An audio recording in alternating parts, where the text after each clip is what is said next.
and wish them every success and guiding them how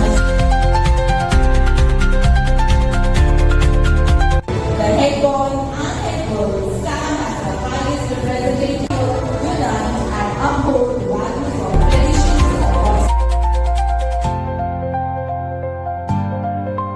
We will do our duty impartially and with devotion.